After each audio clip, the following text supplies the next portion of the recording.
Hey there, hi, welcome to the channel. I am Garrett and thank you for spending some time with me today because in this video, we're talking about interior design that influencers don't like, I don't like. I also have all of the answers to make it work in your home and nobody else is giving you these. They're just gonna tell you it's wrong and not how to fix it. Newsflash, we can do anything and make it stunning together. Now the first thing we have to talk about, the first interior design mistake or thing you could have in your house that we just don't love, okay, it's not the single most elevated thing, is wall-to-wall carpet. You hear this all of the time. It's like, don't do carpet. Oh, I don't like carpet. Take out the carpet. I don't like carpet. And I would love to see everybody take it out. If it was up to me, wall-to-wall carpet wouldn't be a thing, but it's not. First things first, if you have your carpet, it's there, it's installed, it's not changing, it's not going anywhere, what do you do about it? A lot of people will just say like, put a rug over top of it and then you don't have to look at it, but it's literally still there, okay? It's under the rug. Like you step on the rug, you're gonna feel that there's carpet underneath. I don't like that. Rugs always shift, they wrinkle. It's a major tripping hazard. Dangerous, girl. I would not recommend that. I would just rather see the wall-to-wall carpet without a rug over top of it. And a lot of people like that it creates warmth or character, and I agree it does, but there are other ways you can do that. Now, the first tip to consider when you have wall-to-wall carpet that you're trying to make work is you need more of the color of that carpet. It needs to be more. It needs to be everywhere. Match your wall color to the carpet. Pull that color and put it in artwork, accessories, throw blankets, soft furnishings like a little pillow. Give me more. I want more of that color. That way it feels intentional. Next, if we are trying to define spaces and segment them, make them feel individual like in an open concept space, which we will discuss later, you want to make sure that the spaces have intention. They like, this is the living room, that is the dining room. They are separate and defined. And you can do that through the furniture layout, through the placement of an accent chair, or, you know, the way a sofa is turned, have the back of the sofa to the open area of the space. That way it's clearly defined as this is the living room, that is not. Or, you know, like I said, an accent chair, love that. You can do a lot of that and define the space really beautifully. While adding in extra soft furnishings in the color of the carpet is key. Now, if you want to get rid of the carpet, you can't stand looking at it, the job needs to be done right. If it's coming up, it needs to be done right. If you're replacing it with solid surface flooring, I don't like flooring that changes level. I don't want to see like, this is the old wood you had and now you're going to do something new and you're like, this is the new thing, and they touch each other. It doesn't look good. Okay, let me just tell you that right now. Everybody else is gonna be like, oh, solid surface flooring is great. It matters and it has to look good. Just make sure you're doing it right. Like, don't have that strip of tile in the entryway and then like, oh, there used to be carpet here, so we just put vinyl in place. I don't like that. I don't like that. Just be consistent. It's worth putting the little bit of extra effort in to achieve the look you really want. Okay, we've talked about that. Now, if you're replacing carpet with carpet, I do not like frise carpet, and that is the builder grade carpet that you get, and it's like, you know, a twisted little yarn tuft on the ground. I don't like that at all because it doesn't have durability or longevity. It is the cheapest type of carpet you can put into a space, so that's why builders do it. It's okay if you have it, if it's already in place. Hey, no point in changing it if there's nothing wrong with it, but something will go wrong with it. It will look bad in a couple of years, and then you'll be thinking about replacing it. A cut pile is actually my favorite, but I want to see a carpet that has a very, very low pile, and that means that the carpet is thinner. And you're probably thinking, but that's not as comfortable. No, it's not, but it means that the carpet looks good and fresher longer, and it doesn't show wear quite as much. It doesn't get crushed down. You can upgrade the padding underneath carpet to a beautiful, high quality, like a memory foam pad underneath it. I recommend doing something that is pet proof, has like a protective coating on top of it that doesn't let it absorb any liquid. It means you can get stuff up out of it when you're cleaning it. So professional carpet cleaners, love them. A great way to support a small business and not have your house be disgusting and gross, because dirty carpet is not the vibe. Like I said, I have clients all of the time who face these real life difficulties, and I always have the answer for them, which is why if you are facing an issue, a difficulty, you are stuck making a design decision, I'm here for you. You can always book a one-on-one consultation with me using the link in the description box down below, or going to intro.co/GarrettLeChic. And remember, the times available are listed in your time zone. Let's talk about something else that gets a bad rap that people love to hate on, but sometimes you just need in your home, okay? Sometimes you just need it in your life. That's a ceiling fan. I don't love ceiling fans because I just don't love them.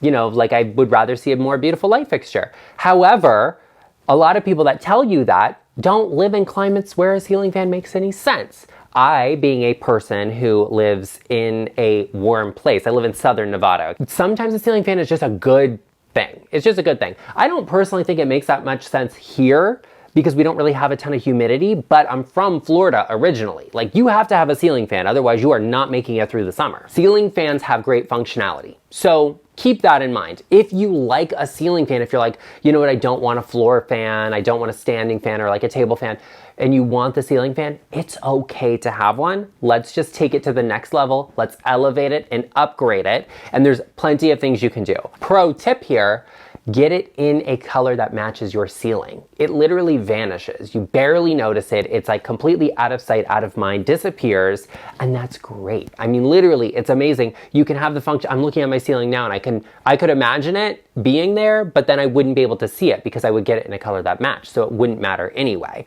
That makes a lot of sense. And if you're that person that you're just like, oh, I want to create the illusion that nothing is there, get it in a color that matches your ceiling. It will literally just disappear. On the opposite end of that, if you're like, this is the light fixture we have, like it's a ceiling fan, like it needs to give light. I like a ceiling fan that has an outdoor inspiration to it. I just think that feels real. It feels real to me because like that's where you would see a ceiling fan, right? Like on an outdoor porch or something like that, just to get some movement, to keep the bugs away actually. But I like a fan that has an outdoor feeling to it, whether that's styled after an outdoor light fixture or, you know, I love those like colonial, like British colonial style ones that are like the leaves they look like. I actually really eat that up and I love it. Lean into the style of your home. I'm gonna put together a ceiling fan collection on my Amazon storefront that I recommend you check out. There's gonna be some great ones in there. And the good thing about ceiling fans is that they surprisingly tend to be budget friendly. You can get really expensive ceiling fans, but I find that they look exactly the same as the more affordable ones. Something else that gets a lot of hate when it comes to interior design and YouTube channels, including mine, but that's okay, although I can make it work, like I said, is open concept. Open concept, you know, was really big and very popular because it actually is good for letting light into your space. You get much brighter spaces because all of the windows are allowing light to filter through the entire house. Like, that's a good thing. Also, you can take advantage of a smaller home by having an open concept. The downside of open concept is that it's harder to decorate. There's less wall space. Also, you also don't get the same sense of formality. You know, you have more like open space to cool and heat, which can be harder and use more energy. So there's just certain positives and negatives to it. How do you decorate them? How do you make them work? Number one, there has to be a thread of continuity throughout all of these spaces.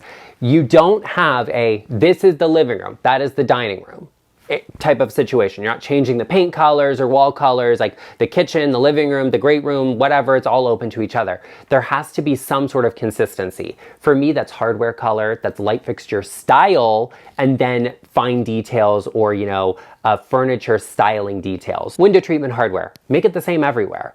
You know, actually, window treatment fabrics should be consistent too. Like, let's say in your living room, you have a great set of drapes. Take that material and then use it on a Roman blind in the kitchen. Take that same material and use it as Roman blinds in the dining room where there's a different sort of drape. That way we have consistency. There's a flow through that color. Light fixture styles. Like I said, I love an outdoor style fixture, right? A lantern fixture. You can get an oversized one over a dining table, smaller pendant style ones in a kitchen, and then maybe instead of doing a lantern fixture in the living room, you do something that's a little bit bigger, oversized, has the same shape bulb and same hardware color. There you go. It's all about having consistency in a space. When I said furniture details, however, that's important in an open concept space because I want that reference to repeat itself. If you have a tufted Chesterfield sofa, get a dining chair that has a little bit of tufting in it, or a bench or something somewhere with that same material, that same tufting as a solid reference point.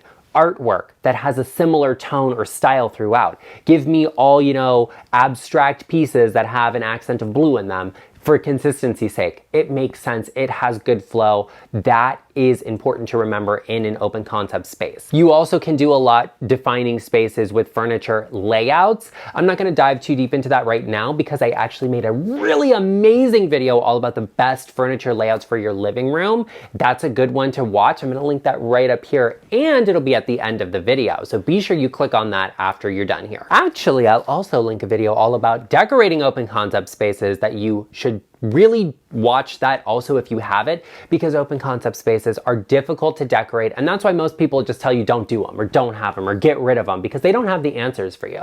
But I do. Okay, let's talk about the next thing we talk about all of the time that I don't love, that I don't recommend you do, but you know, sometimes it's just not realistic. And that is extending cabinetry to your ceiling. Now, obviously I stand by this. I think it looks amazing and I think it benefits everyone's home and space lifestyle because you don't have to clean on top of it. But the best time to do this really is when your home is being built or your kitchen is being renovated, because it's very hard to find cabinetry that matches your existing cabinetry to add onto it. And sometimes, you know, like let's say you have 9-foot ceilings and the cabinetry stops at like 7 feet. Like, what are you gonna do? Build a 2-foot soffit? It's crazy. So that doesn't always make the most sense. But there are creative things you can do with cabinetry in your kitchen, your existing cabinetry, to just make it feel more elevated and really enhance your kitchen. There is one detail you absolutely have to have, okay? You know, I don't love cabinetry that's just like stuck on the wall in a line, all right? It doesn't give me anything. It's not enhancing the space, but it can look acceptable and good and, you know, be a little bit more detailed if you add crown molding onto the top of that. The next thing I really love to see in a kitchen where the cabinetry does not extend to the ceiling is a staggered cabinet height. So some cabinets are just taller than the other ones. It breaks up some of those lines, makes it look a little more intentional and less just kind of like there. If you have vaulted ceilings, you just take the cabinetry as high as you can, you add crown molding onto it, and that's what is gonna work out best for you. Like, you just don't have a ton of options as to filling that space in. And you know, depending on the vault, you can stagger the cabinets also to really enhance the height of the space. And that's the whole point of vaulted ceilings, right? They enhance the height, they allow you to have the highest ceilings possible,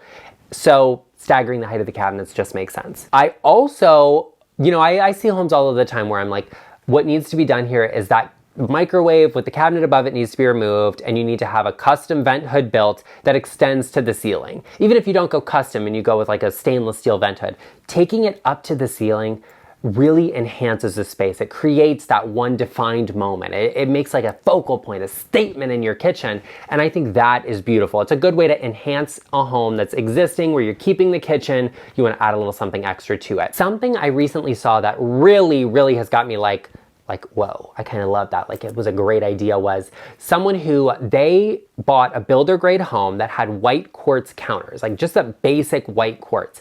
Then they added a natural stone, a marble backsplash, slab cut backsplash onto the kitchen, and took the extra slab and put it above the cabinetry. So it looked like it extended all the way behind. I don't think that's something you have to do. It's never something I would specify from a builder. Like, if someone came to me and they were asking about their kitchen, that wouldn't be the #1 detail I recommended to them. But if you already have an existing kitchen where the cabinetry does not extend to the ceiling, that's a great detail. It was actually recommended by some of you that instead of having to dust and wipe down the top of your cabinetry, that you could put newspaper on it. I think that's a great idea. Somebody also commented that the newspaper can get gross and smell, which is disgusting. So they recommended to put wax paper, and I think that's a wonderful idea as well. Something to catch all of the dust, the dirt, the debris, the grime that could get on top of a cabinet that doesn't extend to the ceiling is a good idea, because you just bundle it all up, throw it away, replace it, and you're good to go. Saves you a lot of maintenance, especially if you're not looking to climb up on a ladder and clean the top of your cabinets all of the time. That is a pro tip that is definitely LeChic approved. Now, the next thing we have to talk about that I don't like, the elephant in the room, not this room, of course, because this is stunning, but some rooms, is the accent wall. I don't love an accent wall because I want more. I want more. I want all of it. Give me everything. Give me all of it. More. I want more. I don't like an accent wall because I want everything to be that color. I love an accent detail in a space. Like, instead of doing an accent wall, I would do an accent ceiling. I think that's stunning. I would match the ceiling color to the wall color if you're not going to do an accent ceiling. I think it's phenomenal. I love that so much. If you're doing like a ceiling medallion, I guess there could be an exception where you paint that to match the walls.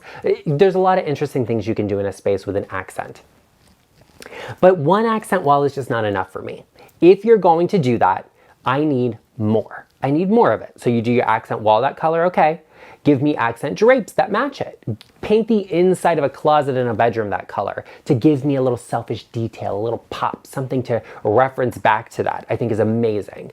I want more. That's what it takes to make an accent work. I'm always saying when you're decorating with color, give me 3 colors in 3 different ways. And that can be one of them. If you're like, that's an accent wall, okay, what are the other 2 spaces you're bringing that color into for me? I need to see more of it. That's how you work with an accent. You know, and usually it's based on like the amount of that color in a space. So, you know, if you're having an accent wall, you're gonna have a lot of it in one area. I need to balance that saturated color out somewhere else. And it doesn't have to be a super vibrant color and overwhelming color. It doesn't have to be neon or like a highlighter color. It could be a soft muted color, and that's beautiful.